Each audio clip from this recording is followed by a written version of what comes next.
Counter machine जिससे जप किया जा रहा है उसको लेकर मैंने एक शास्त्रोक्त प्रमाण सहित क्या वीडियो डाल दिया। इतने फ़ोन आ रहे हैं मेरे पास, इतने मैसेज आ रहे हैं, कोई क्या तर्क दे रहा है, कोई क्या तर्क दे रहा है, कोई दे रहा है कि हमारे अलख जगी है, भगवान के नाम से किसी ने जोड़ा है।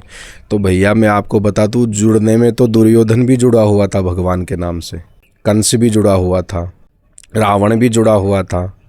आप ही तो कहते हो रावण से बड़ा कोई भक्त नहीं, रावण से बड़ा कोई विद्वान नहीं। दुर्योधन भी दान किया करता था, कर्ण भी दान किया करता था। उद्देश्य क्या है ये देखा जाता है। भक्ति आपके और मेरे हिसाब से नहीं होती है। आपको कुछ सुख सुविधाएं मिल रही है, भक्ति उस हिसाब से नहीं होती है। भक्ति के लिए आपको ज्ञान की आवश्यकता होती है। मूर्ख व्यक्ति कैसे भक्ति कर सकता है बताइए? मूर्ख को पहले ज्ञान प्राप्त होगा। कालिदास जी को मूर्ख कहते थे ना लोग, ज्ञान प्राप्त हुआ। आज देखिए कालिदास जी क्या है। उपमा तो कालिदास से, उनकी जैसी उपमा कोई दे ही नहीं सकता, उनके जैसे ग्रंथ देखिए आप। तो भैया तर्क मुझसे कीजिए, ठीक है, कोई बात नहीं। अब किसी ने कहा कि भगवान का नाम है कैसे भी लो, खेत में बीज उल्टा पड़े या फिर बीज सीधा पड़े, उगना ही है। किंतु भैया ये भी तो देखिए, बंजर भूमि में अगर वह बीज पड़ जाए क्या वह उगेगा? क्या वह फसल उगेगी बंजर भूमि में? बंजर भूमि को भी शोधन करने की कई प्रक्रियाएं होती हैं। अच्छा ठीक है, जो उपजाऊ भूमि में उसमें आप उल्टा सीधा बीज पटक रहे हैं वो उगेगा, ठीक है, ये तर्क या। लेकिन उससे पहले क्या क्रियाएं होगी, किस क्रियाओं का ज्ञान होगा? है जुताई जो बोलते हैं वो होगी, या पहले भूमि को साफ किया जाएगा, जो खरपतवार है इत्यादि पौधे वोधे हटाए जाएंगे। थोड़ा सा तो ज्ञान रखो। तर्क कहाँ दे रहे हो, कुतर्क दे रहे हो आप। तर्क क्या होता है? शास्त्रों के अंदर से ही जिज्ञासाओं को शांत करना ही तर्क होता है। शास्त्रों के विपरीत तर्क नहीं होता है, ग्रंथों के विपरीत कोई तर्क नहीं होता है। शास्त्र सम्मत, वेद सम्मत, पुराण सम्मत ही तर्क कहा जाता है, अन्यथा कुतर्क है। ज्ञानी बनना पड़ेगा। कालनेमी क्या था? क्या कालनेमी भी तो भगवान का ही नाम ले रहा था। भगवान का नाम लेना ही इतना आवश्यक है, उसमें ही सब कुछ आपको आ जाएगा, या आप उसमें ही आप सब कुछ समझ जाएंगे। तो फिर तो कालनेमी क्या बुरा है? रावण को क्यों जला रहे हो? दुर्योधन को क्यों बुरा कहते हो? कंस ने क्या गलती की थी? कर्ण ने क्या गलत किया था? फिर भगवान का नाम तो ले रहा था, लेकिन साथ में क्या कर रहा था ये भी तो देखिए। किसी का नाम नहीं ले रहा हूँ मैं, और आपके भगवानों का या आप जिनके जिनके भी भक्त हैं उनका किसी का भी मेरे द्वारा विरोध नहीं है। काउंटर मशीन से जप करने का विरोध है। कोई कह रहा है कि इस काउंटर मशीन ने हमें जोड़ा है, हम जब इसको हटा देते हैं तो फिर मन नहीं लगता है। तो भैया 5 साल का एक ब्राह्मण बालक शुक्ल यजुर्वेद की संहिता सस्वर पूरा याद करके कंठस्थ पढ़कर सुना देता है बिना देखे। इतनी बुद्धि कम हो गई है हमारी, करोड़पति हो गए हम, इतने अमीर हो गए, इतने रईस हो गए हम कि 20-50 वर्ष वाली आयु वालों को भी हम सिर्फ 2 अक्षर का नाम याद नहीं हो रहा है। राधा, इसमें मन नहीं लग रहा है आपका, 2 अक्षर का नाम है। आपको पूरा एक कोई मंत्र दे दिया जाता तो आप पता नहीं क्या करते। आप तो इतना बड़ा कैलकुलेटर सब लेके बैठ जाते।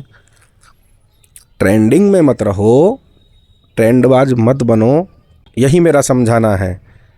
प्रेमानंद जी को मैं आप सभी के सामने फिर से प्रणाम करता हूँ, और उन तक प्लीज़ अगर कोई उनका शिष्य या कोई उनका निकटवर्ती सुनता है तो उनसे एक बार कहिए कि ये काउंटर मशीन का जो सिस्टम है इसको आप बंद करवा दीजिए।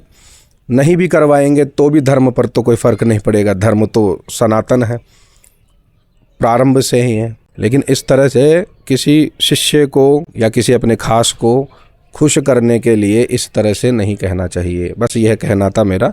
अन्यथा आपके प्रेमानंद जी से मैं भी प्रेम करता हूँ, मैं भी उनमें निष्ठा रखता हूँ। हालांकि मैं वीडियो तो नहीं सुना उनके, किंतु कहा जाता है, देखता हूँ कई लोगों ने व्यभिचार भी छोड़ा है, कई लोगों ने मांस इत्यादि भी छोड़े हैं, कईयों ने दारूबाजी भी छोड़ी है, ये सब छोड़े हैं। किंतु किस हद तक क्या हुआ है, कितना परिवर्तन आया है, और उसके बाद में क्या नए आविष्कार हुए हैं धर्म को लेकर या अधर्म को लेकर, यह भी देखना चाहिए। एक का तो मेरे पास कॉल आया कि आपने बहुत बड़ी हस्ती के लिए ऐसा बोला है, आप जानते नहीं है क्या हो सकता है। तो मैंने बोला कि भैया व्यास जी से ज़्यादा तो बड़ी हस्ती कोई ना, नारद जी से ज़्यादा बड़ी भक्ति कौन है? वशिष्ठ जी, अगस्त्य जी, भारद्वाज जी, दधीची जी, इनसे बड़ी हस्तियां कौन हो गई? प्रेमानंद जी के मुख से कभी हमने सुना नहीं है कि मैं भगवान हूँ, या मैं सबसे बड़ा भक्त हूँ, या फिर मैं ही सब कुछ हूँ। लेकिन उनके जो बन रहे हैं, जो अविवेकी हैं, वो लोग उड़ा रहे हैं उनके लिए ऐसी अफवाह कि वो तो भगवान है, वो तो अवतारी पुरुष हैं। अवतारी पुरुष तो मोदी जी को भी बोलते हैं लोग। प्रदीप मिश्रा जी ने तो अमित शाह जी को भगवान शंकर का ही रूप बता दिया था। आपकी श्रद्धा, आपकी निष्ठा किसी के भी प्रति हो, किंतु वह शास्त्रों के विपरीत हो तो वह मान्य नहीं है। आपके मन में आप मान सकते हो, गीता में ही देख लीजिए, 3-4 प्रकार के भक्त अर्जुन को बता रहे हैं भगवान, और बता भी रहे थे ज्ञानी च भरतर्षभ, ज्ञानी भक्त ही उन्हें बहुत अधिक प्रिय है। शंकर भगवान ने भी एक जगह कहा है कि ज्ञानी भक्त मुझे सर्वश्रेष्ठ लगता है। भक्त तो सभी हैं, भक्त तो मैं अगर चलते फिरते नाम ले रहा हूँ तो मैं भी हूँ। जब चलते फिरते आपको नाम लेना है, गाड़ी चलाते हुए नाम लेना है, लैपटॉप चलाते हुए नाम लेना है, तो गिनना क्यों है भैया? गिनने के लिए संदेश मस्तिष्क फिर भी अंगूठे को तो देगा ना, या अंगूठा स्वतः ही चलेगा? संदेश कौन देगा? विज्ञान भी तो पढ़े हैं, संदेश मस्तिष्क देगा, तब जाके अंगूठा चलेगा। अंगूठा मत चलाइए, देखे आप गणना हो जाती है क्या उसमें? इसलिए कह रहा हूँ कि जप में, चलते फिरते वाले जप को तारक मंत्र कहते हैं। तारक मंत्रों में गिणना की आवश्यकता नहीं होती है, कारक मंत्रों में गणना की आवश्यकता होती है। ठीक है, अभी भी नहीं समझोगे इस वीडियो से भी तो फिर आपकी इच्छा है, आप कुछ भी कीजिए। हर हर महादेव, नारायण नारायण।